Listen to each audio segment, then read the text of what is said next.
Pelé, regardez-moi cette intro légendaire. Ciao à tous, j'espère que vous allez bien. Moi en tout cas, ça va super. Comme d'hab, je suis un homme nouveau les amis. Et un homme nouveau se pèse tous les samedis matins pour El Famoso Recap du dimanche. Donc là on va voir, en plus vous avez énormément de chance today puisque tadam, je n'ai pas mis de chaussettes. Je n'ai pas mis de chaussettes, donc s'il y en a qui veulent lancer un business de revente de mes photos de pied, faites-vous plaisir les amis. Par contre, on partage. Hein. Ah la pute. Et voilà. À chaque fois, ça ne veut jamais peser du premier coup, comme par hasard. Bon, bah du coup, vous avez le temps de faire des petites prévisions. Je vous laisse essayer de voir si j'ai réussi à reprendre du poids cette semaine ou si c'est encore la merde. Hein. Hop. Bah, voilà, let's go. Ok. 88,6 Barlow. 88,6. Ok, bon, attendez, zoom complet. 88,6, ça fait bien plaisir. Ça fait bien plaisir puisque la semaine dernière, vous aviez vu que j'avais galéré à prendre du poids. J'atteins un certain palier, je pense. Donc maintenant, j'essaie de redéjeuner le matin. Mais c'est pas facile, tu vois. C'est pas facile parce que même si je peux modeler mes horaires pour le taf, donc je peux prendre assez tard, je rentre assez tard de la salle, je dois me faire à manger, me doucher, etc. Et le temps que tu t'endors, bah tu vois, si tu veux avoir plus que 5 heures de sommeil, t'es un petit peu baisé, t'es un petit peu baisé. Donc c'est un peu la galère, mais j'ai réussi un petit peu à gérer ça. Donc j'espère faire 90 kilos pour la compétition.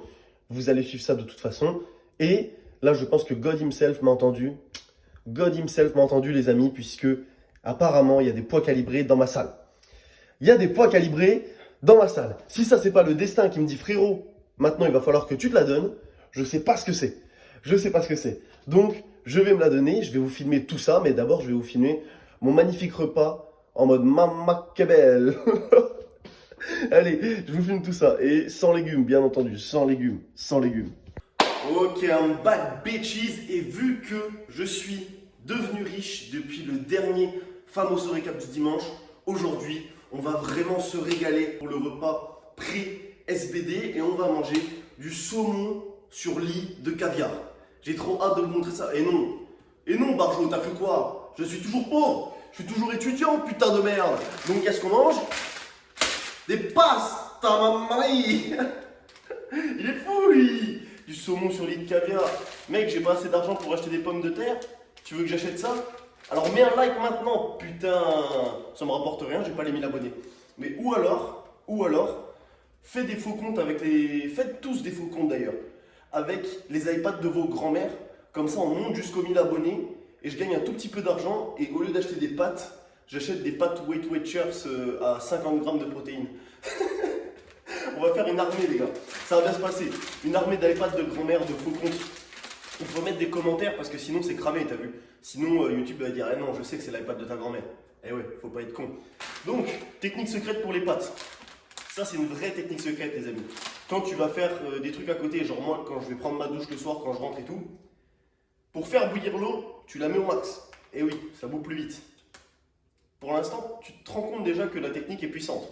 Et ensuite, tu mets pas sur 6, tu mets pas au max, tu mets sur 3. Comme ça, l'eau elle est toujours bouillante, mais un peu moins bouillante. Et oui mon con, me remercie pas, franchement me remercie pas. Donc on en met un petit peu, faut pas mettre trop de pâtes. Donc environ 250 grammes crus, environ. Bon, il n'y en a jamais assez, donc en général ce que tu fais c'est que tu reprends une petite lichette. Voilà. Mais il ne faut pas dépasser les 300 grammes parce que là, faut arrêter quand même. Et maintenant, une fois que ça cuit comme ça, ce que tu fais, c'est qu'une fois qu'elles sont toutes ramollies et qu'elles sont toutes au fond, tu retires la casserole du feu et tu les laisses juste reposer dans l'eau bouillante pendant quelques minutes. Genre, franchement, magnifique. Comme ça, tu as des petites pastas al dente et pendant ce temps, toi, tu fais ta vie en fait. Et du coup, pendant ce temps, qu'est-ce que tu fais? Je vais vous montrer. Tu vas te mettre sur ta terrasse et tu vas lire un petit livre. Et oui, voilà. On est des barbares civilisés. Nous sommes des barbares d'élite civilisés, tout simplement. C'était beau, ça c'était beau. Hop. Regardez-moi ce setup démentiel. Regardez-moi ce setup. Je suis là, posé avec ma petite brique de lait, mon petit livre, ma règle et mon stylo, tranquillo et à l'ombre. Parce que là, tu vois, c'est le soleil et j'aime pas trop le soleil. Et je vais vous rappeler quelque chose, les amis. Ce que je vais vous rappeler, c'est qu'un livre, ça se lit avec une règle et un stylo. Ça, c'est une règle fondamentale pour moi. Alors, à part si tu vas le rendre ou je sais pas quoi, mais si c'est ton livre, que tu es prêt à le garder, et plus particulièrement si tu lis du dev perso, un livre dont tu as des choses à retirer, ça se lit avec une règle et un stylo. Je lis tous mes livres comme ça et je rajouterais même qu'il faut le lire avec des post-it. Avec des post-it tout simplement parce que voilà, tu lis ton livre et chaque fois que tu vois un truc qui peut te servir à t'améliorer, si tu lis du dev perso comme moi, c'est ce que tu veux, tu le soulignes ou alors tu encadres la section qui t'intéresse et tu mets un post-it selon l'importance du truc. Si c'est un truc lambda, en feuilletant, tu peux potentiellement retomber dessus. Si jamais c'est un truc sur lequel tu veux absolument retomber, tu mets un post-it. Et ça m'arrive des dizaines et des dizaines de fois par semaine de prendre un bouquin, d'avoir envie de trouver quelque chose dedans, je prends un post-it et je fais « Ah oui, d'accord, ok, c'est ça, ta, ta, ta ». Et honnêtement, c'est beaucoup mieux de faire ça plutôt que de faire du speed reading, etc. Je vois un mec là sur YouTube, il est là. Oui, alors moi, je lis d'abord mon livre en speed reading et ensuite je le lis normalement et tout. Je suis capable de mémoriser des trucs pour les concours du championnat du monde. Ta gueule. Ta gueule. Tu retiens les informations 5 minutes et après c'est fini. Là, on parle de dev perso. Ce qu'on veut, c'est que tu t'imprègnes des idées, tu vois. Que tu prennes du plaisir à lire le livre et tout. Et donc, bam, tu soulignes tout ça et ça fait grave plaisir. Donc, je vais vous montrer tout ça. Je vais vous mettre un petit peu un timelapse. Ce magnifique plan sur moi en train de boire du lait, en train de souligner des lignes. Et après, on va manger les pastes, mamma mia. Et oui, parce que du coup, les pastes, genre c'est un pasta, due paste, tu vois. On fait comme ça au pluriel. Ah là, je vous ai appris un truc, les amis. Let's go! Ah oui, au passage, la technique secrète, regardez. Là, elles sont toutes ramollies. Elles sont toutes au fond de la casserole. Et comme moi, je vais lire pendant une période indéterminée et que j'aime bien mes pâtes al dente, je prends ce petit bouton et je le mets sur 0. Donc, les pâtes vont continuer de cuire juste avec la chaleur de l'eau qui a bouilli jusqu'à maintenant, mais elles vont cuire plus doucement que si j'avais laissé sur 3 ou 6 par exemple. Voilà. Et je suis très sérieux quand je parle de cette technique, les amis. Très sérieux. Sachez que je sais faire 50 nuances de pâtes, puisque je mange des pâtes environ 10 fois par semaine. Et cette technique est absolument magistrale. Vous me direz merci. Me dites pas merci pour les légumes. Si je vous donne des conseils pour les légumes, dites-moi non, c'est dead. Mais pour les pâtes, vous pouvez me faire confiance. Et les pommes de terre aussi. Et le riz, bien entendu. Allez hop, lecture. Lecture! J'ai mis le téléphone sur mode avion. Je fais ça maintenant. Et comme ça, tu vois, ça me force à vivre la vraie vie, tout simplement. Pas être comme ça sur TikTok comme un gros bolos, quoi. Donc bref.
gros bench, en prévision. Ça va bien se passer. Wouhou!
Ok, bon, j'ai pris un petit peu de temps avant de faire la fin de ce récap.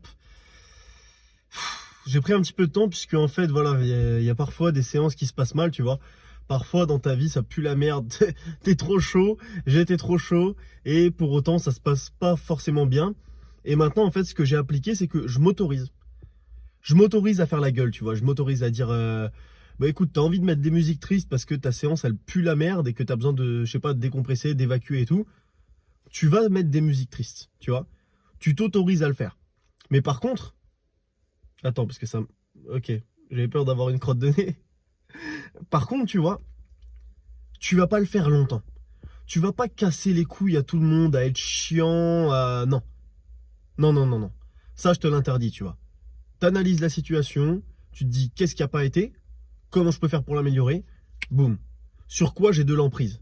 Et donc là, tu vois, sur le chemin, j'ai mis des petites musiques tristes, tu vois, Okage's Funeral de Naruto, ou alors Sadness and Sorrow, tout ça. Parce que c'était le mood. C'était le mood. Mais au bout de 20 minutes, ça m'a saoulé. J'ai fait, c'est bon maintenant. T'arrêtes de saouler, tu remets des musiques normales, tu vois, des musiques plus joyeuses, tu vois. Et c'est comme ça que ça fonctionne en fait. C'est comme ça que ça fonctionne. Et parce que déjà, tu vois, premier point, quand t'es triste, bah tu casses les couilles à tout le monde. Un mec triste, c'est chiant. Au début, t'as envie de l'aider et tout, mais quand tu vois que ça sert à rien, bah t'as plus envie. Et aussi parce que tu te saoules toi-même en fait. Quand t'es dans un état de merde comme ça, tu te saoules toi-même. C'est tout. Assume tes responsabilités, frérot. Donc pour moi, quelles sont mes responsabilités, tu vois? Au squat, en fait, sur la 210, pas très très à l'aise, même si visuellement ça va, même si je trouve pas ça très beau visuellement, mais bref, ça va venir. Et en fait, sur les back-off, je me suis dit, ah c'est marrant, quand je me filme, je vois que mes talons se déplacent, etc., se décollent et tout. Est-ce que mon routing est bien? Et sur mes back-off à 180, je me suis concentré sur mon routing et ça a débloqué mon ressenti. Donc est-ce que c'est parce que c'était léger? Peut-être, peut-être. Mais en attendant, je peux te dire que le fait de me concentrer sur le fait d'avoir bien le talon planté dans le sol, ce qui n'était pas le cas sur mes autres répétitions, ça a débloqué mon ressenti. Donc déjà, si jamais tu as un petit problème au squat, ce que je te recommande, c'est de regarder si ton routing est bon. Est-ce que tes pieds se décollent, etc. Tu vois. Peut-être que tu seras comme moi. Développé couché, bon, heureusement qu'on peut compter sur le bon vieux développé couché. Je suis monté jusqu'à 150. Après, j'ai fait de l'AD, donc je ne vous l'ai même pas mis parce que, bref, mauvaise technique, le leg drive qui glisse pendant la répétition et tout, bref, n'importe quoi. Je suis redescendu 140, 135, ça vole. Pas beaucoup de surprises. Pas beaucoup de surprises, mais donc, du coup, la semaine prochaine, on a un petit. Et du coup, je disais avant que ça coupe que la semaine prochaine, on a un petit single RPE8 au bench. Et donc RPE8, j'aimerais bien être à 157,5. Ça veut dire que si je suis capable de faire 3 reps, 3 reps à 157,5, je peux faire une rep peut-être à 165, 170. Ça serait vraiment bien. Après, ce sera peut-être RP8 à 155, tu vois, je sais pas encore. Ça dépendra de la technique, de l'évolution, de la prise de masse, du ressenti général, etc. Mais le bench, en tout cas, c'est ce qui est sûr, c'est que à la prochaine compétition, il y aura un gros PR au bench. Et maintenant, soulevé de terre. Et là, soulevé de terre, c'est la cata. L'avantage, c'est que je suis passé sur des poids calibrés. Fitness Park Beaulieu à Nantes. Waouh. Le droit d'utiliser la magnésie et le talc tant que tu laves, parce qu'il y a un seau à côté. Donc ça, c'est magnifique. Bientôt des power bars. Truc de fou. Et des poids calibrés. Et donc, en fait, ça a totalement perturbé ma technique. Parce que si tu veux, vu que je mets pas mal de poids et que les barres sont assez flexibles à Fitness Park, bah, je pouvais énormément tirer le slack. Et donc là, bah, ça me complique la tâche au lock, etc. J'ai pas mes repères alors que les charges montent et tout. Donc j'ai ragé, j'ai complètement ragé. Au passage, j'ai découvert une manière stylée de décrocher ma ceinture, donc ça aura pas été totalement perdu. Mais du coup, ouais, c'est compliqué de switcher comme ça d'un coup et de faire beaucoup de répétitions dessus. En compétition, j'avais pas eu ce problème parce que tu réfléchis pas, tout simplement. Mais là, pendant ma séance, switcher, ça a été très très dur de trouver mes repères. Mais du coup, je vais m'entraîner maintenant durant toutes mes séances deadlift sur du calibré. Ce qui est cool puisque je vais pouvoir m'y habituer. Mais ce qui est ultra perturbant à l'instant T. Mais donc voilà. Voilà. Moi, je voulais sur ça. Je voulais juste vous faire cette petite vidéo de fin pour que vous compreniez que bah voilà. Parfois c'est la merde, parfois ça fait chier et tout. Mais bah t'as le droit à 20 minutes, frérot. T'as le droit à 20 minutes où tu peux te plaindre. Là, je te laisse, je t'autorise à le faire. Mais une fois que les 20 minutes sont passées, tu arrêtes. Tu arrêtes et tu penses à la prochaine séance.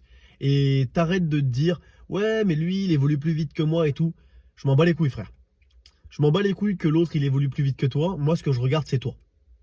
C'est tout ce qui m'intéresse. Est-ce que demain, je suis plus fort qu'hier? Et si c'est pas le cas, pourquoi c'est pas le cas? Et on patiente. C'est tout. On peut pas tout avoir comme ça du premier coup. Parfois, il faut être patient. Put in the work, you know? Let him cook. Faut être patient, mec. Donc moi, je vous laisse sur ça. Je vous invite à aller voir les vidéos que j'ai fait sur YouTube, Insta et TikTok, notamment TikTok. En ce moment, c'est full contenu motivation. Peut-être que ça va passer sur Spotify, sur une autre chaîne, avec le podcast qui va reprendre. J'espère vraiment, vraiment, vraiment avoir le temps de le tourner demain. Et voilà. Le contenu motivation, c'est ce qui m'a poussé à commencer. Je regarde encore les mêmes vidéos qu'il y a 10 ans, mais c'est de là d'où je viens et franchement, c'est pour ça que je kiffe le faire. Donc, j'espère que ça va vous plaire aussi. Et je vous dis rendez-vous la semaine prochaine avec un vlog le mardi et avec le récap du dimanche qui va être sensationnel car il y a le Silent Worker Meet et je serai présent là-bas. Donc, si vous y êtes, mettez un petit message dans les coms qu'on se capte. Et si vous y êtes pas, je vous partagerai tout ça. Allez, ciao.